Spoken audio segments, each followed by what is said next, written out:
Yeah, so again, let me ask you, are you average or high achiever? Asa man mo ana? Asa man ninyo gusto word i-associate inyong self ana? Average. Depends sa field, miss. Depend. For example, sa imong field, of course, ana gyud ta sa kung say focus gyud nimo. Oo. Unsa ani mo pagkuan ang imong self ana? Asa nimo siya dapat angay ibutang? Kuan ko mid sa excellent o good. Pwede ba? Yeah, pwede naman. Mga to nga, dili pa man super excellent. Dili sa siya good, but getting there. Yeah. So, kinsa palain. So, si Raymond, ingon siya nga average. Why average? Ang kuan ma'am, due to lack of experiences, pag gamay pa na experience ba, Okay, nakasunod na si Shop. So, Thanks, Miss Vic. Sorry kayo. okay ra. No, no problem. Um, kuan man since we are having this kuan man no kanang class. So, our main goal yun is when you talk about branding, dapat imog yung ibutang is high achiever gyud ka. Pareha gyud na sa mga play kag trabaho, moingon na sila nga. For example lang, um, kanang mangutana sila nimo. Though bahalag gamay or wag experience. But ayun jud ingon nga di ka kaybaw ana. If gamay magikag nahibaw-an na practice gyud mo gyud na siya. Don't think nga kanang average ra ka. You must think always sa imong self nga high achiever gyud ka. Kay of course, if imuha na siya una-unaon, mura mo na siya mo-set na siya sa imong kagalingon or sa imong attitude nga naa kay goal nga need mo ni siyang makuha. Ingon ana ba? Murag in a way competitive ka nga as a person. So, according to Gilbert Maxwell, when you say average, it means that you are the lowest of the best. So, imagine, lowest of the best ka. And then, ingon sad siya, and then gi-describe niya nga, for example, ikaw ang lowest sa pinakaanad, and then ikaw ang pinakaanad sa lowest. So, asa imong ganahan, ana?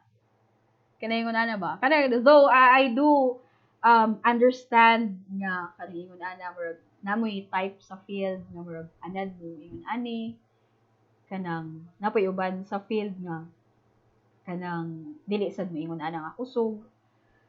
I think ang inyo ra jung mabuhat ani murag sa kanunay ra gyud akong maingon is you need to practice your craft or you need to practice or kung unsay kanang inyong i-focus.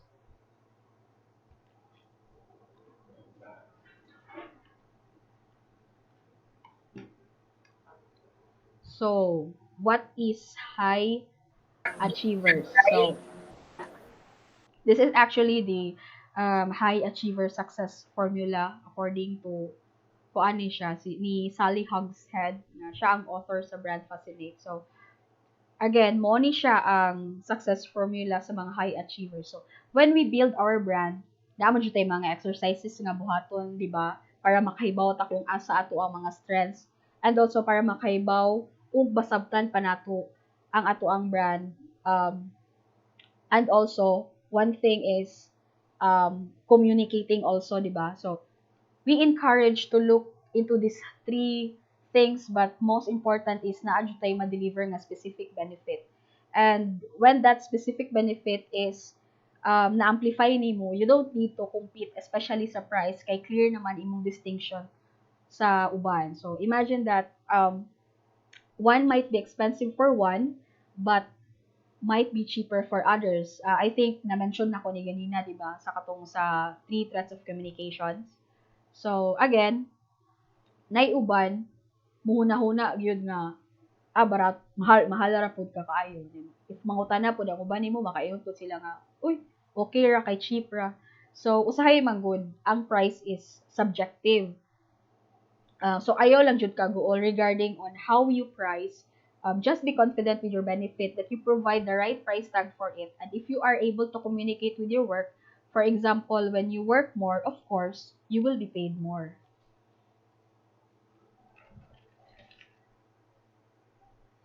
Are you fascinating when you communicate? So, to fascinate when you communicate is not just being good in explaining what you do, but also being able to show what makes you unique as a person. Mo nang kailangan nakatayi na siya sa imuhang character on how you build your relationship sa mga tawo nga tan-aw nimo nga murag feel nimo ba okay murag magkasinabot mi ani niya. Napoy ubang mga tawo nga feel nimo dili mo magkasinabot, especially sa business and in life. So mo na siya ang murag panahon nga kanang you know how to distance yourself with the people nga kanang murag di nimo kailangan murag maka-associate with. So next,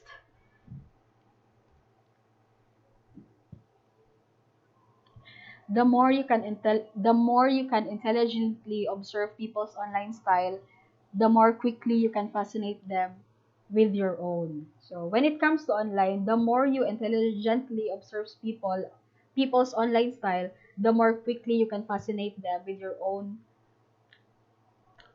again by Sally Huxley. So usahay need yun nato nga mag-observe kung unsaon nato pag-attract ang mga tawo and unsay need natong buhaton para ma-fascinate nato sila. So dili good necessarily nga mo copy and paste ta sa uban nilang mga buhat, but if you think nga kanang ilahang gibuhat is in a way nga ma-benefit nimo is positive or kanang na siya benefit mo nga dako and in a way positive siya. So pwede ra sad mangopya ka, but you don't have to do it all the time. So you have to set also some things nga you need to do nga maka-stand out nimo nga in a way nga imuha na siya nga naa kay originality.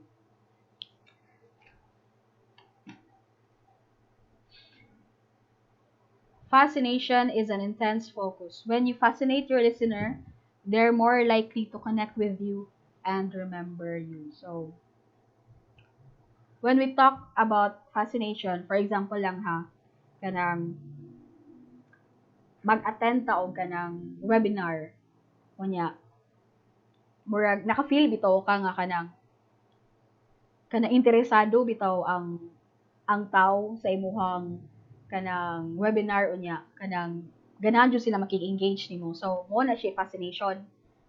So next is for example lang kanang nakasagap og chismis. So, di ba, if chismis kay kana bitaw murag ma-interesado bitaw ka ana niya maski pag daghan ka gibuhat unya nindot na kayo ang istorya bitaw sa uban especially bitaw imong silingan kini una na ba bisag daghan kay kagibuhat maminaw gyud ka like di gyud maka-bother ang maski pag kanang unsay pangan ani gamutay task ka. So mo na siya fascination, it means nakuha nimo ang atensyon nga murag for example kanang tawhana nga nagbuhat sa chismis kanang ana ba nakuha murag nahook gyud kaniya. So that's what fascination is. So kanang ingon ana bitaw nga ma-FOMO ka kanang nay uban nga kailangan dili gyud sila ma-miss kung unsay murag latest. So ang uban na ni nakaila ba mo FOMO? Hello? Yes, Okay. Yes, ma'am. here. Yes, ma'am. Yeah, so Yes, we- once nga na provide nimo na siya nga feeling or attention, mo ni pasabot nga na fascinate mo ng tawhana. And that is our objective whenever you communicate to your target market. Sorry, murag na something sa kung ano anxiety mo today, murag sige jud ko gawas og air. Next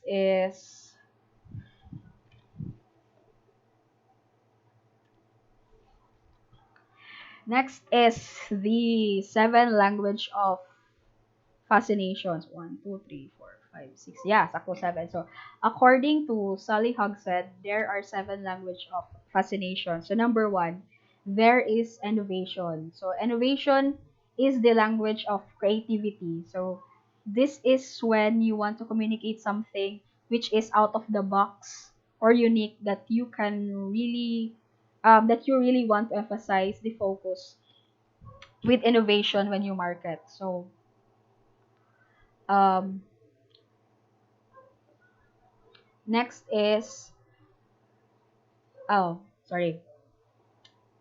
And then, pwede po one-on-one relationship or community-based type of marketing ni siya kaning sa innovation. And then, next is passion. So, passion is the language of relationship.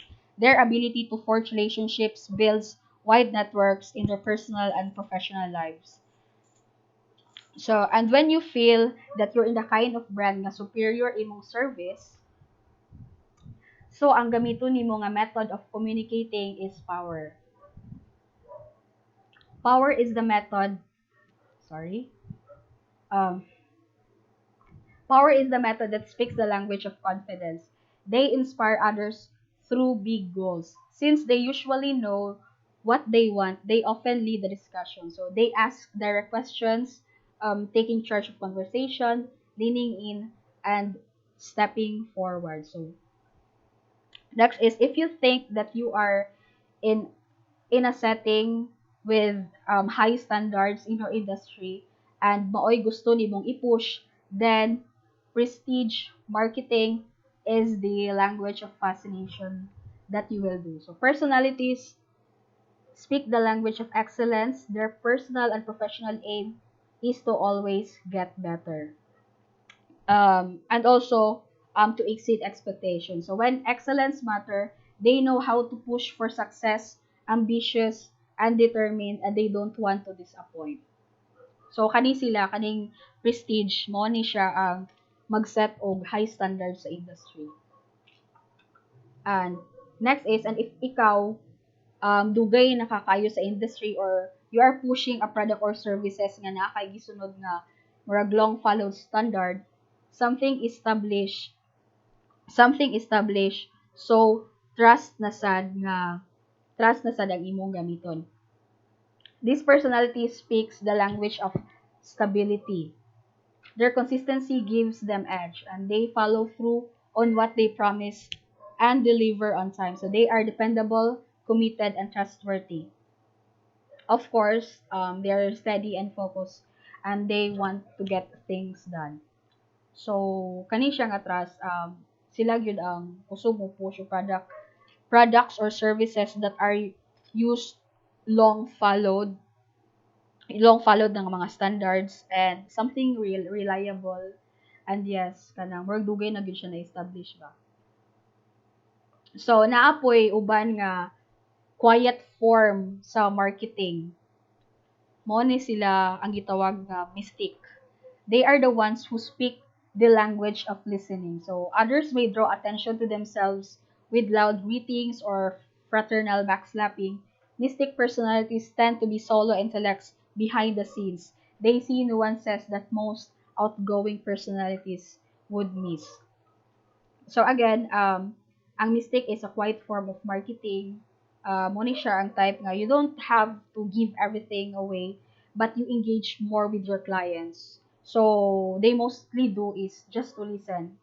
And at that point nga murag sige na sila paminaw nimo, murag makuha nila ang ang ganahan nilang makuha.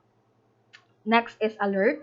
Alert personalities speaks the language of details. So when details matter, they have an advantage over less structured personalities. They are watchful, aware, with an ability to manage complex projects, practical and pragmatic. They take a step-by-step approach in reaching team goals. So you know that it is very important to know how people is fascinated with you. What do they like about you? So rather than focusing on yourself and what are your strengths are, and that's how you're going to do or guide how to market and also focus on how to get people like you more. So with this seven language of fascination, asa man murag pinaka-prefer ninyo nga buhaton nga style sa pag-fascinate sa inyong mga um, products and services. Innovation.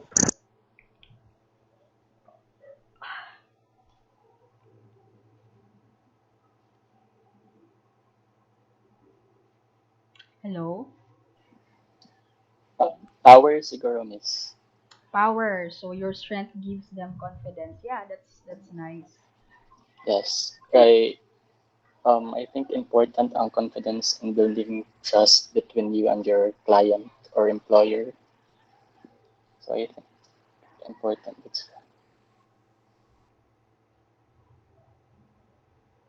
Kinsa pa ilaing muhatag sa ilahang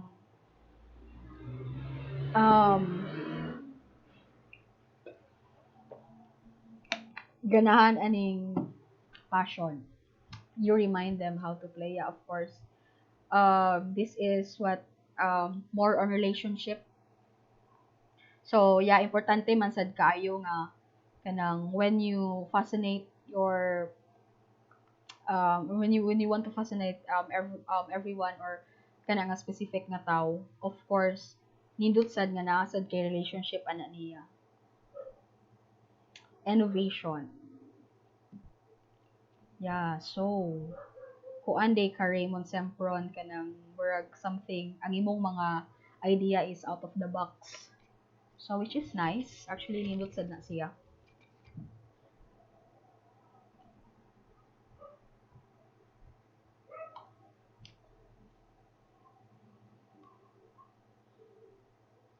So what makes you fascinating? How the world seems. So with this one, you have to figure out what makes you fascinating. So one of the ways that you can do is you take a fascination advantage assessment test.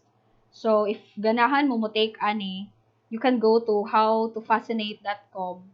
But of course, part man ni siya sa task na to today, which is you really have to take the exam for you to know asa mo dapit mo igo sa adto nga seven fascination language. So,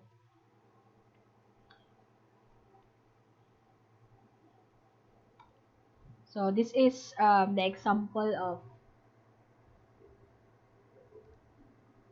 fascination advantage exam. But I think this is kanang dili ni siya like um murag karon dito ka murag pag-check na ko late pag-check na ko ganina silang website is kanang bag-o na siya forma but yes I think same or manggihapon sa exam. Actually nakatake ko sa exam last year. No, pag last 2019 we also took the exam kay yeah same as ani sa klase sad na mo ani. So if makakita mo ng report for Janet Toral, actually, Ma'am Janet Toral was our assessor at that time.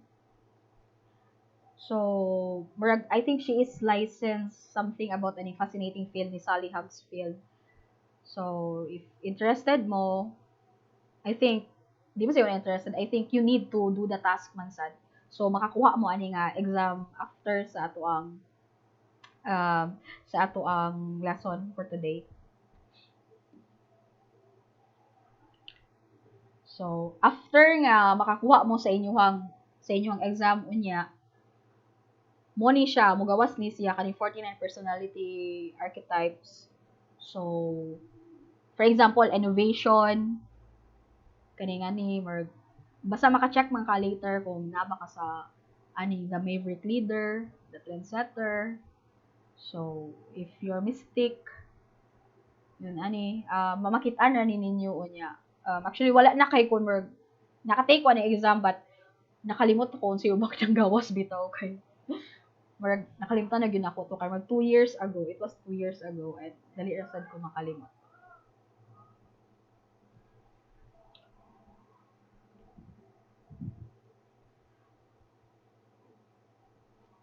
So for example lang, if dili ka mukuha sa katong brand fascination exam.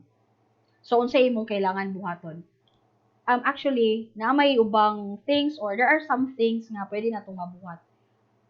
Number one is pwede ka mangutana, pwede ka mga yung feedback from the people you got the chance to work with, and of course, I hope nga if ever makapangutana ka na nila, I hope sad nga muhatag sad sila og kanang say pangan ani kanang they will tell the truth. For example, mga ikan feedback. So, um, like what makes you fascinating for them? What makes you effective for them?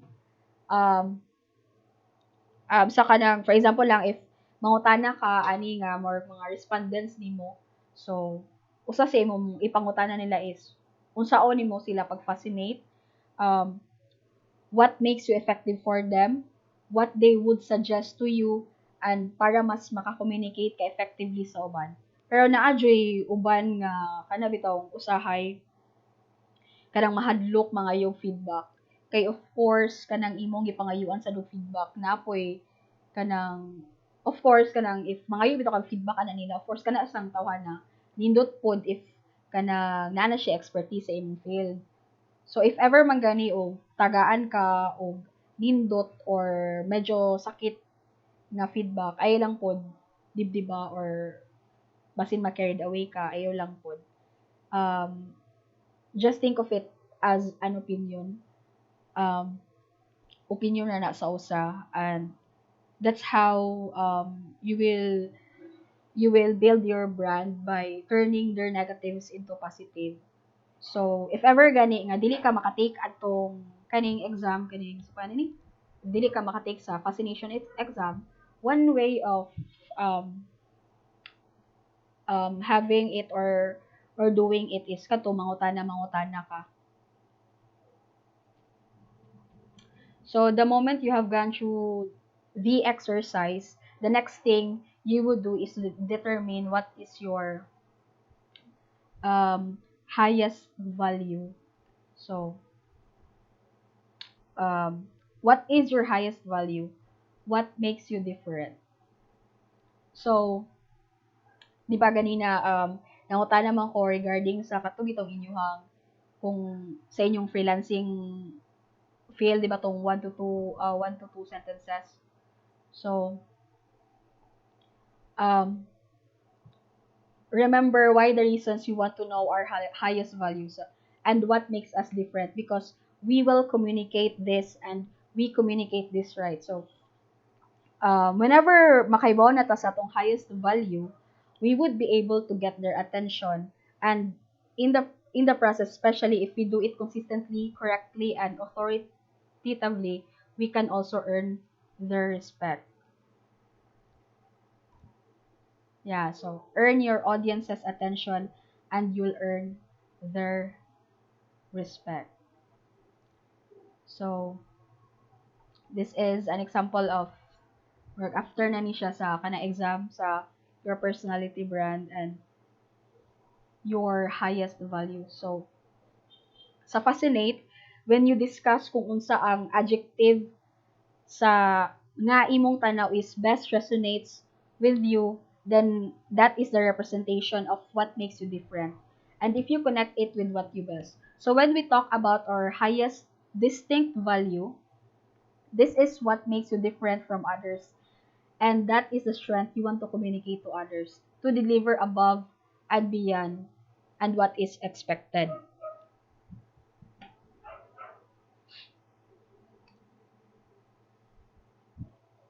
Also, when it comes to branding, it is all about building fascinating brand.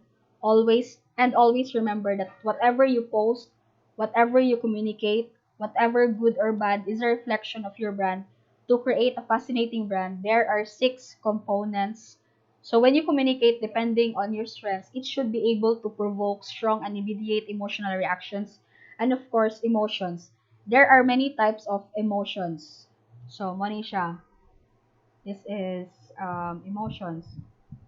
Actually daghan mga subcategories but kailangan naadjud kay emotion nga mo spark nga to the point nga you will get or create advocate. So like some of you nga naa diri sa ato ang webinar, you started sharing this to other people which kanang mahimo na mo nga advocate as well. So technically that's one of our goal here is to create advocates. The brand represents such a distinct point of view that it can stand alone as a symbol for a defined set of values. It becomes a reference point for how people identify themselves and their world. So next is insights conversation. So with this one, you get the people to talk about your brand. And if you are strong with your branding, it also forces your competitors to realign around your brand, or they try to shy away with your brand, especially if they don't want a direct comparison. And nice po if you can make your brand um, be instrumental or part of activities na pwedeng mag-cause of social revolution or be part of social revolution. So next is we will be taking the brand fascination exam. So this is our task for today. Nakakita na ba mo tanan sa gisend nako sa ang gisend ganina sa email pag 12 p.m. Yes, ma'am. So for today, maghimo ta sa inyuhang brand fascination. Ita. Yes. So for today's task,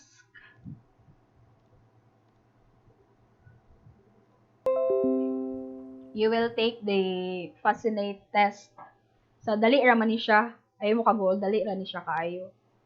So I need this by 5 p.m. So go to the site.